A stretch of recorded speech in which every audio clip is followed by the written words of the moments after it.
Madame, Monsieur, bonsoir. Merci de nous rejoindre à la une de l'actualité. Les ministres de l'Habitat, Abdelouahid Temmar, et celui du Travail, Mourad Zemmali, entament une visite en France afin d'expliquer les dispositifs arrêtés dans le cadre des mesures décidées par le président de la République, Abdelaziz Bouteflika, en faveur de la communauté algérienne établie à l'étranger. Les détails dans un instant.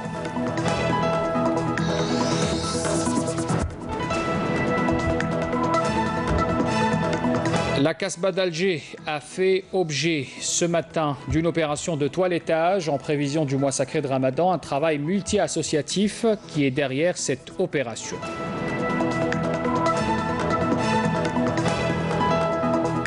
À Aït Mouchent, le rêve d'un investisseur prend forme avec l'édification d'un centre de thalassothérapie construit en forme de bateau en bord de mer. C'est le reportage grand format de ce soir signé Saïd Amayouf. Et ouverture aujourd'hui du Festival international de danse contemporaine qui ouvre ses portes à l'Opéra d'Alger. Le commissariat du festival a organisé des ateliers de danse encadrés par des chorégraphes algériens et étrangers. On y reviendra tout à l'heure également. Bienvenue à tous pour entamer ce journal. D'abord, le président de la République, Abdelaziz Bouteflika, adresse un message de félicitations au roi des Pays-Bas, Willem-Alexander, à l'occasion de la fête nationale de son pays, dans lequel le chef de l'État lui réitère sa disposition à œuvrer à l'approfondissement des relations algéro-néerlandaises. Le président de la République, Abdelaziz Bouteflika, adresse également un message de félicitations à son homologue d'Afrique du Sud, Cyril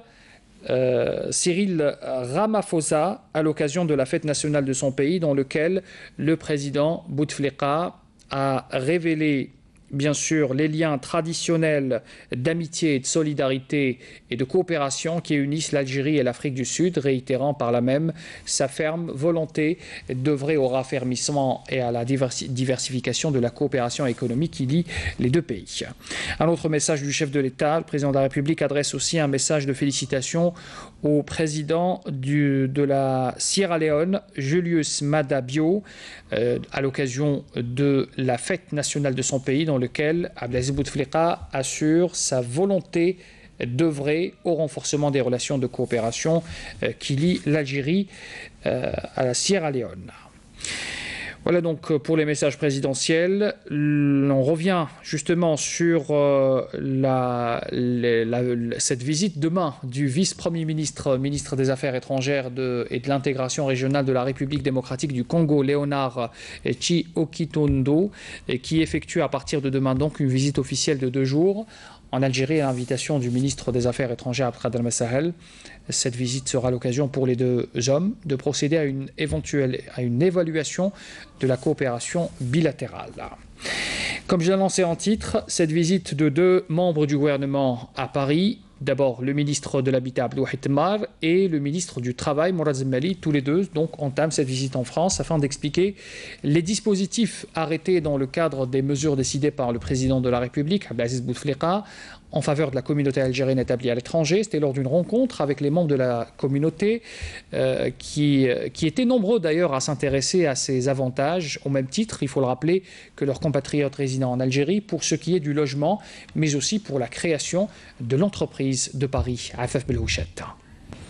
Pour vous entretenir. Chose promise, chose due. À peine 4 mois après l'annonce faite par le Premier ministre à Paris de la décision du président de la République d'élargir les programmes de facilitation d'obtention de logements et d'aide à la création d'entreprises aux membres de la communauté nationale à l'étranger, Abdelouahid Temmar et Mourad Zemmali ont animé leur premier débat à Paris pour expliquer les dispositifs et mécanismes mis à la disposition de nos compatriotes à l'étranger pour en bénéficier. Aujourd'hui, on est là pour dire que c'est faisable. On vient expliquer le mécanisme.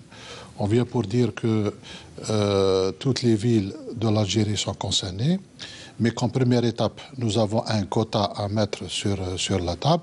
Et comme deuxième étape, nous devons recenser la demande. On va travailler selon la demande. Donc pour cela, on a mis un mécanisme sur Internet, sur Facebook. Donc le traitement, pour faciliter la tâche, d'abord, il sera à distance, pour éviter le va-et-vient. 2, on a ramené avec nous les partenaires concernés, notamment la banque, les notaires, pour expliquer tout le mécanisme de A à Z, comment faciliter la tâche. Ce dispositif-là, l'objectif, c'est d'encourager les jeunes Algériens à l'étranger de venir investir en Algérie, parce que l'Algérie a besoin de leur savoir-faire, a besoin de leurs compétences, et on a besoin, contrairement peut-être, je dis, au logement, c'est sans limite.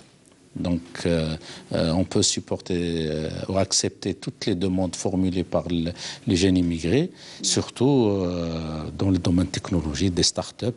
Donc, pour cela, on est là pour les encourager à venir investir en Algérie. Et les questions ont été nombreuses, notamment en ce qui concerne le taux de conversion du dinar sur la période d'emprunt, le type de projet susceptible d'être retenu, les délais, l'ouverture des agences bancaires algériennes en France et les spécificités fiscales régionales.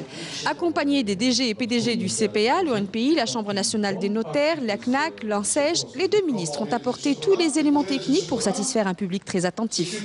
Le truc en fait, c'est qu'on n'avait pas le temps de poser toutes les questions possibles, mais on a quand même posé pas mal de questions et on avait aussi des réponses très claires par le ministre du Logement, mais également aussi le ministre du Travail. Et je pense qu'il y a encore un travail à faire au niveau de l'information. Parce que c'est bien, il y a une partie de la communauté qui est là, mais il y a une grande partie vers laquelle il faut aller par les différents moyens consulaires, etc. Vous avez été convaincant ou pas? Oui, mais on attend la pratique. Les deux ministres ont répondu d'une manière substantielle, très simple et très claire. L'avantage, c'est qu'ils sont bilingues. C'était très convaincant, très bien développé, très bien expliqué. J'encourage vraiment à toute la diaspora qui se trouve en France ou tout ailleurs dans le monde à vraiment venir investir en Algérie. C'est vraiment l'occasion unique aujourd'hui de faire relever notre pays et assurer la pérennité à l'avenir. Et c'est par l'exemple que le gouvernement, à travers les voix de deux de ses membres, a tenu à convaincre de l'opportunité d'investissement en Algérie. En effet, deux chefs d'entreprise nés en France ont témoigné de leur expérience avec l'ANSEJ. Il est plus facile pour un entrepreneur de développer une activité dans un marché qui se développe plutôt que dans un marché qui est en train de baisser. Concernant le programme LPP, il est à noter qu'il sera élargi aux 48 wilayas après les 24 annoncés et sera adapté à la demande au fur et à mesure. Tous les éléments relatifs à ces deux dispositifs sont sur les sites des deux ministères, sachant que l'écrasante majorité des démarches pourront être faites à distance via le net. On revient à Alger sur initiative de l'association Qouloub Fariha et en collaboration avec l'Agence nationale des déchets et des autres associations également. La Casbah d'Alger a fait objet ce matin d'une opération de toilettage en prévision du mois sacré de Ramadan. Cette opération a eu lieu en présence de la ministre de l'Environnement, Fatma Zohra Zarouati. A noter que plus de 21 000 tonnes de déchets ont été collectés en 2017 au niveau de la Casbah, soit une moyenne de 50 tonnes par jour. Reportage sur place, Badia Amardi. Patrimoine universel, la Casbah d'Alger reste au cœur de toutes les attentions. Plus de 250 jeunes venus de différents autres quartiers ont répondu favorable à l'appel de l'association Farhat al-Qouloub, Joie des cœurs, pour nettoyer cette cité millénaire. L'initiative, elle est la bienvenue, surtout de la part des jeunes. Franchement, c'est des jeunes de la Casbah. La Casbah, elle a une valeur universelle, une valeur aussi patrimoniale très importante. Nettoyer, c'est aussi à l'approche du mois de Ramadan, le mois sacré, mais c'est aussi dans la continuité, dans la pérennité. Mais aussi, c'est pour donner, ça veut dire un message que notre jeunesse, ce n'est pas une jeunesse qui s'en fiche pas mal, c'est pas une jeunesse qui n'est pas consciente, mais c'est une jeunesse quand même qui sait qu'elle a un rôle à jouer dans sa société. Ils veulent avoir un cadre de vie qui est agréable. On est là pour les booster, pour les encourager. On a besoin d'élever le niveau de conscience du citoyen pour être un vrai éco-citoyen. Je suis vraiment très content aussi de participer dans la conservation de la Casbah. La première chose que j'ai fait quand j'ai arrivé à Alger, c'est venir la visiter parce que j'ai goûté beaucoup et c'est vraiment merveilleux. L'initiative pour nous, l'ambassade d'Espagne et l'Instituto Cervantes, c'est fantastique et nous sommes très honorés de participer. Ruelles, entrées, sorties, marchés, places publiques et autres. Cette opération de bénévolat a touché toute cette cité antique. Pour sa réussite, d'importants moyens humains et matériels ont été mobilisés, dont plus de 100 agents de nettoiement relevant de Netcom et 1000 sacs à ordures pour la collecte et le tri des déchets. Cette initiative qui a été commencée sur les réseaux sociaux à partir de Facebook avec la participation de plusieurs associations et groupes bénévoles. On a eu beaucoup d'aide depuis Netcom, donc, qui était 50% de cette initiative. On a reçu plus de 250 bénévoles aujourd'hui. Même les enfants ont adhéré à cette action citoyenne, conscients de l'importance de la préservation de ce site historique, eux qui représentent la génération de demain. نطلب من المشاهدين الاعزاء ان يحافظوا على البيئه مش ما يزيدش توسخ كيما لهم يخلوها نقيه دائما. اوكي نقيناها عندنا حسنات.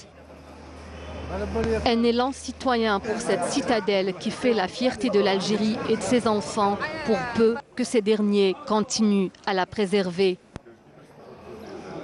Il y a la Casbah d'Alger, mais aussi il y a les placettes d'Alger qui font aussi leur mue grâce au nouveau plan d'aménagement de la capitale, réhabilitation d'espaces verts et puis réalisation de fontaines également et installation d'éclairage public. C'est tout un programme qui a été tracé pour redonner à la capitale Alger la Blanche son lustre d'antan. Mounena Ouelhamoudi. Abandonnée pendant des années, la place de la Concorde, Tafoura et bien d'autres placettes d'Alger ont été récupérées et transformées en agréables espaces verts. Des lieux privilégiés pour la détente, la convivialité et le divertissement. Avant, cet endroit était une placette déserte. Aujourd'hui, il est embelli par ses plantes. C'est spacieux et j'adore. Cet espace a été très bien aménagé. Nous avons enfin où nous détendre. L'endroit est idéal pour nous réunir le soir entre amis. Ici, on joue au domino et on sirote un bon thé.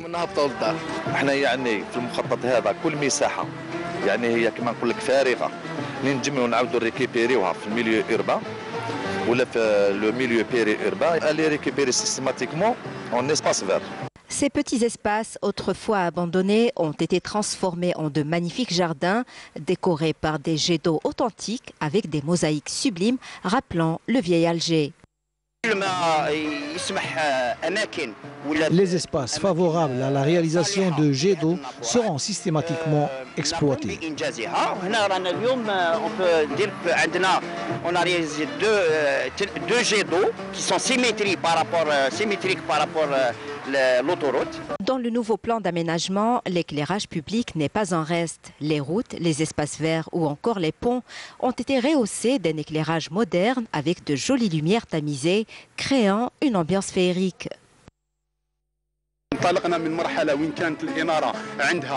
Le concept de l'éclairage public a beaucoup évolué. À présent, il est très utilisé dans la décoration. Ce plan d'aménagement a nécessité d'importants moyens matériels, mais aussi beaucoup d'efforts. La préservation de ces lieux aménagés nécessite l'implication de tout un chacun à l'effet de préserver la splendeur de la capitale. Nous allons à Aïn Timouchent à présent, où le rêve d'un investisseur a pris forme avec l'édification d'un centre de thalassothérapie construit en forme de bateau en bord de mer. Ce centre devra accueillir des curistes, mais aussi des touristes aussi, qui viennent découvrir les belles plages de l'Ouest algérien. C'est un projet dont l'impact sur la région est plus que bénéfique. Il est créateur d'emplois et puis il offre aussi jusqu'à 25% des prises en charge de malades qui aujourd'hui partent à l'étranger pour se faire soigner. Reportage Saïda Mayouf. Au bord de la belle plage de Terga, à Aïn Timouchent, un nouveau projet de taille prend forme et se concrétise au fil des semaines et des mois. Il s'agit d'une réalisation d'un centre de thalassothérapie dont la forme est une parfaite réplique d'un bateau jusqu'au moindre détail. Pour son promoteur, Larbi Ben Chaban, c'est un rêve qui devient une réalité palpable, né d'un espoir nourri depuis de longues années. Ce projet, c'est un centre de rééducation physique et de réadaptation avec thalassothérapie bien sûr, et un hôtel appart et un bloc hôtel. Nous, ce que nous projetons, c'est d'essayer d'abord de fixer ces 3 millions d'Algériens qui partent de l'autre côté en leur offrant ce qu'ils trouvent de l'autre côté avec un prix moins cher par rapport à ce qu'ils trouvent là-bas. Et avec des services, bien sûr. Mais tout ça, tous les services, ça doit être, toute l'intersectorialité doivent nous accompagner dans un cadre légal et réglementaire pour essayer d'atteindre notre objectif. Fruit d'un partenariat public-privé entre le CTM, complexe touristique Mahieddine, et la Finalep, société mixte algéro-européenne de participation, ce projet structurant vise un tourisme digne du nom et dans son sens le plus large. Ici, on est à 7761 mètres carrés. En extension, je parle ça à l'extension. Ce projet, comme vous voyez, c'est un projet public-privé. Comme je n'ai pas pu terminer la structure au nom de Ben Chaaban, personne physique, donc on a ouvert notre capital pour un fonds d'investissement algéro-européen. Ils nous ont accompagnés, ils sont actionnaires avec nous à 33%, la société de mes enfants à 67%. Il y a la BDL, on n'a pas de la prétention de dire qu'on va prendre tous les accidentés, tous les gens qui font des accidentés cardiovasculaires en charge, mais néanmoins, on peut toujours prendre 25% de ces gens qui partent à l'étranger, que la CNAS envoie à l'étranger à la devise forte. Nous prenons en charge avec des médecins spécialistes algériens. Tourisme médical, tourisme de loisirs et même sportif, créateur d'emplois, ce projet est à même d'apporter un plus à la région et de drainer un nombre plus important de touristes. On avait des dunes de sable, on a fait l'extraction du sable. اللي كان متواجد في الاسبلانات سي الواجهه نتاع الشاطئ اللي كان يعني مشوه الشاطئ. هذا بقرار من السيدة الوالية واللي نشكرها بالمناسبة لأنها راهي واقفة يعني قدما وساق معنا pour la réussite de cette saison estivale 2018 إن شاء الله. La wilaya de Ain Timouchent enregistre 39 projets touristiques en cours de réalisation. Dans ce projet de thalassothérapie, c'est le premier en son genre dans la wilaya de Ain Timouchent et je crois bien le deuxième dans l'ouest de l'Algérie. En plus de ça, on est à la plage de Terga, l'une des 18 plages qui seront ouvertes durant cette saison estivale 2018. Devant être réceptionné durant la saison estivale 2019, le projet d'un centre de thalassothérapie avec sa capacité globale prévue de 650 lits voit les choses en grand, alliant qualité de service et confort du touriste dans un cadre idyllique au paysage féerique faisant la renommée de Ain Timouchent. Pas très loin de Ain Timouchent, on part à Mascara, parler de la station thermale de Hammam Bouhnifia, qui est un site qui attire de nombreux touristes en quête de détente et de repos. C'est un hammam qui propose aussi plusieurs soins, balnéothérapie, thermothérapie également, et puis massage. Grâce à ses nombreuses sources naturelles, cette station thermale accueille chaque année des milliers de touristes et de curistes également. Camélia Melala. Connu principalement pour ses eaux thermales, Hammam Bouhnifia reste la destination préférée de nombreux curistes. Ces derniers peuvent en effet apprécier ces eaux dont les vertus thérapeutiques multiples et variées traitent différentes formes rhumatismales, osseuses et dermiques. Personnellement, je viens souvent me soigner à Hammam Bouhnifia grâce à ces eaux thermales. Je me sens bien et en pleine forme. Je me soigne toujours dans ce hammam. Ici, je me repose vraiment, il fait bon. Ces eaux thermales sont bénéfiques pour la santé, ça vaut vraiment le détour. Les médecins traitants spécialisés dans le traitement naturel ont un programme médical à suivre et à respecter qui doit répondre aux attentes du malade. Les malades sont suivis tous les jours et bien pris en charge. L'accueil est très chaleureux. J'espère que les malades qui viennent ici trouveront leur remède. Concernant les soins avec les eaux thermales, il existe deux types de soins, l'un avec de la vapeur et un autre à sec, soit des massages sous infrarouge. Des bienfaits connus et reconnus pour les stations thermales algériennes, mais qui ont surtout besoin d'entretien et de structures d'accueil et de détente. Les enterrements de victimes du crash de Boufarik se poursuivent dans un esprit de recueillement à travers les différentes régions du pays. À Annaba, le général Boudras Nourdine, commandant du 5e régiment de radar, de détection et de contrôle à Annaba, a assisté à l'enterrement du martyr, le commandant Farouqi Raouf. La cérémonie a eu lieu en présence des autorités militaires et civiles. Toujours à Annaba, a eu lieu également l'enterrement du martyr du devoir national, le caporal-chef Qulli Souhaib, en présence des autorités militaires et civiles et un grand nombre de personnes accompagnant le défunt à sa dernière demeure.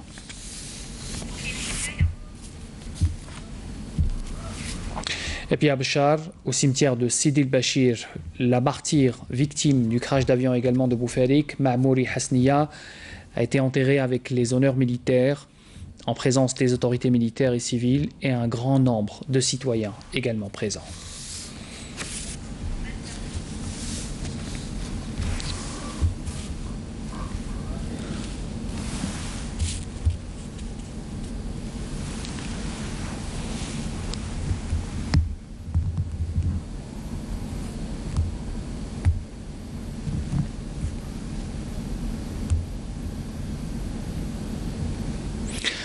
On apprend également ce soir à travers un communiqué du ministère de la Défense nationale et après l'exploitation de renseignements qu'un pistolet mitrailleur de type Kalachnikov, 3 chargeurs et une quantité de munitions ont été récupérés. 2 casemates pour terroristes ont été découvertes et détruites à El Milia.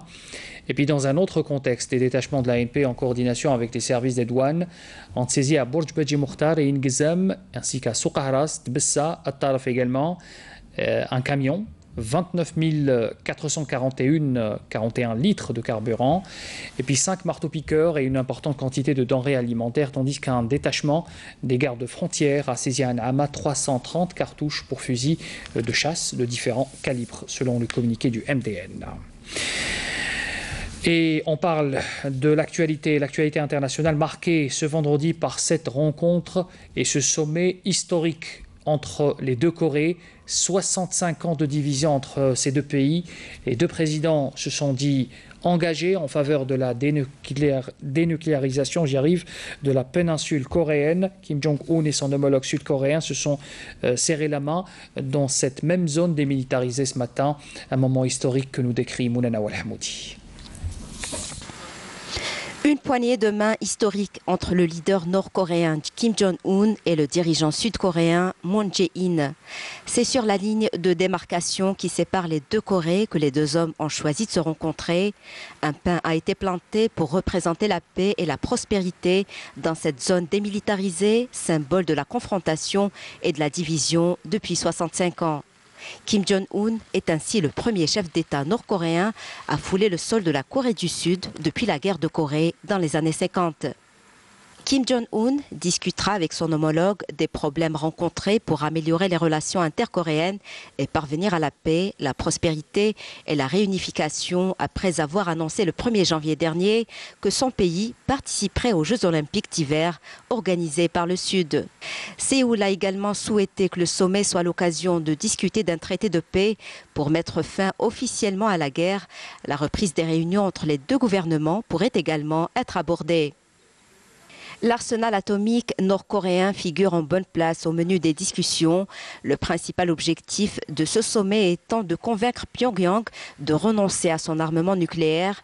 Mais Kim Jong-un demande des garanties sur sa sécurité pour discuter de son arsenal.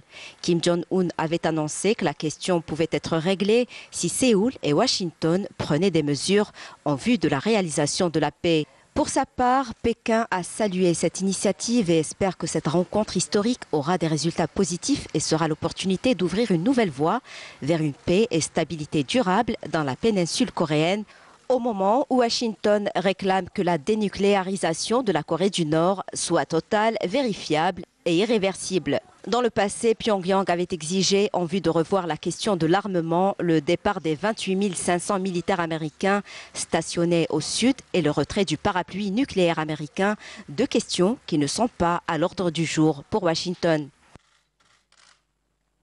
On vient en Algérie pour parler de la fête de la fraise. En ce moment, à Djidjel, la wilaya a réussi à développer la culture de ce fruit rouge, même à exporter vers des variétés de ce fruit vers le Qatar et la France.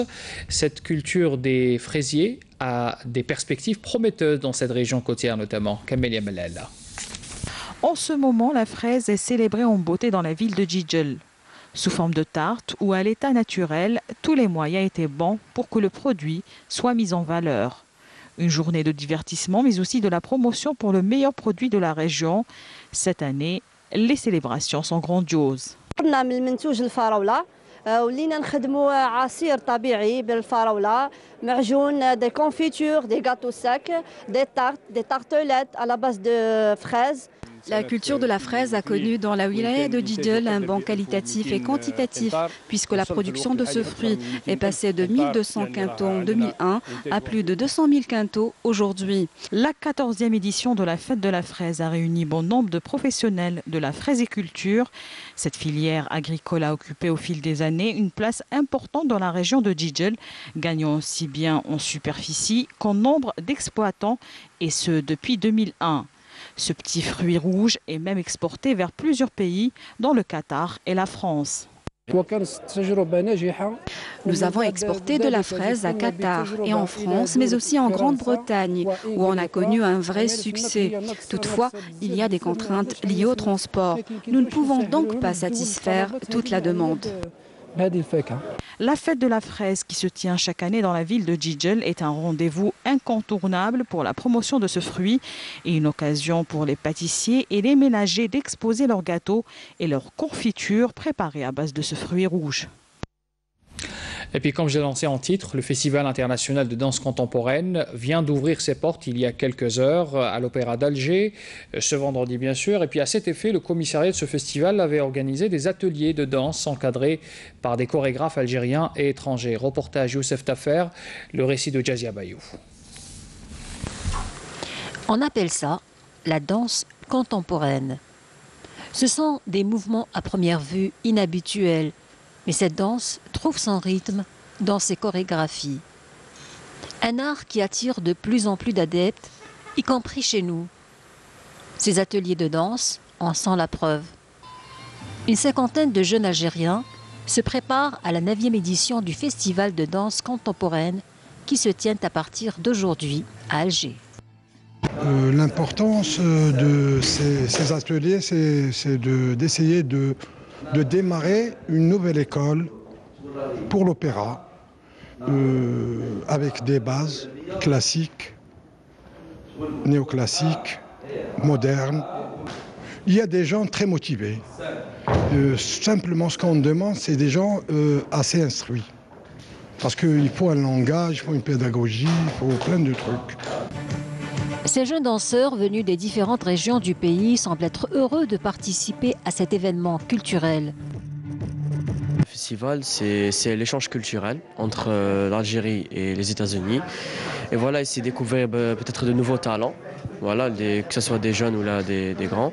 Et aussi monter un spectacle opéra pour représenter l'Algérie. Enfin, on change la culture et même les techniques et enfin, on voit maintenant le niveau où est-ce qu'il est et on doit travailler vraiment dur pour y arriver, mais Inch'Allah, on arrivera un jour. Ces ateliers ont été animés par des chorégraphes algériens et américains, à savoir la troupe Body Traffic. Nous n'avons jamais vu des danseurs avec une telle passion et énergie. C'est incroyable de voir à quel point ils sont impliqués. C'est avec beaucoup d'énergie et de passion que ces danseurs algériens s'apprêtent donc à se produire sur la scène de l'Opéra d'Alger. Le foot pour clore ce journal avec ces deux matchs avancés pour le compte de la 28e journée qui ont vu le Naht revenir avec les 3 points de la victoire de son déplacement à Sétif suite à sa victoire donc de 2-1 face à l'Entente sétifienne. Et puis une autre victoire qui permet aux Nahdis de conforter leur 2e place au classement général bien sûr. Et puis à 4 jours de la finale de la Coupe d'Algérie, l'USM Blabès galvanise son moral en battant en déplacement le MCA sur le score de 2-1. Grâce à cette victoire, l'équipe de la Mekera remonte à la 9e place du classement et s'éloigne de la zone rouge.